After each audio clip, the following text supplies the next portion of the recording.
से बोलिए छठी मैया की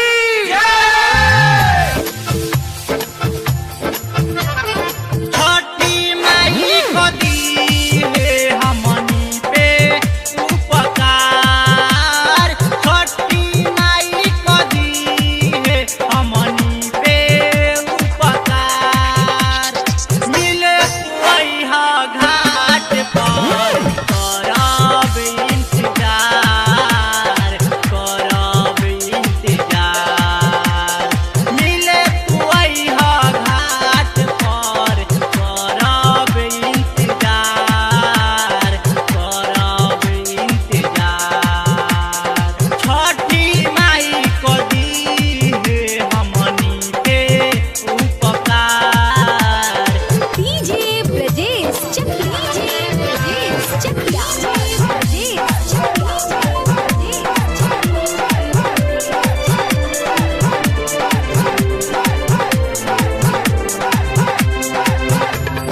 म्यूजिक बाय संतोष सुंडी। जब तू अबू गोरी कल जाई मिली के बतिया, काहे के तू ही हाउ बचपन के हमरो संगतिया।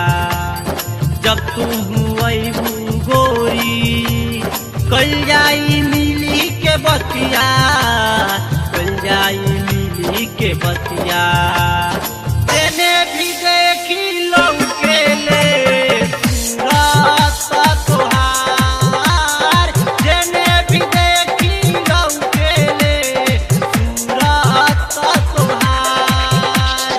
मिले वैहा घाट पर करब इंतजार, करब इंतजार। मिले वैहा घाट पर करब इंतजार, करब इंतजार।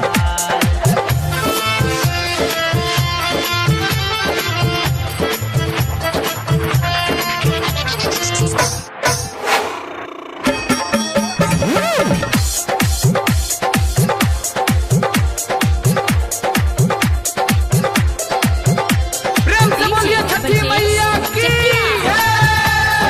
बड़ा हिया से लगा के आइल बानी हमें रानी, तोहरे से बनल बाटे प्रेम के हमरो कहानी।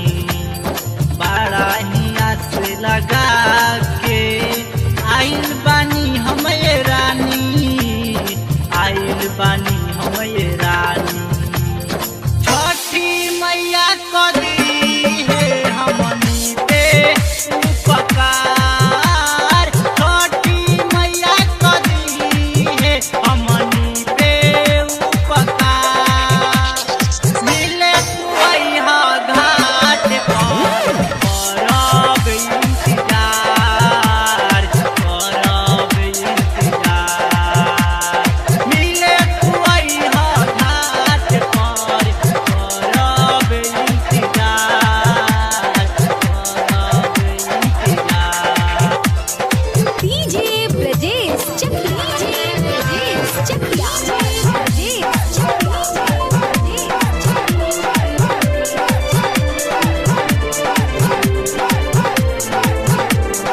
प्रेम से बोलिए छठी मैया की राइटर सागर विशाल लिखले बाके लिखनवा। अरविंद आगम के कहीं लागत नइखे हो मनवा। सुनील सागर बंटी दौरा माथे लेके जाई, दौरा माथे लेके जाई। घिउआ के बतिया जरा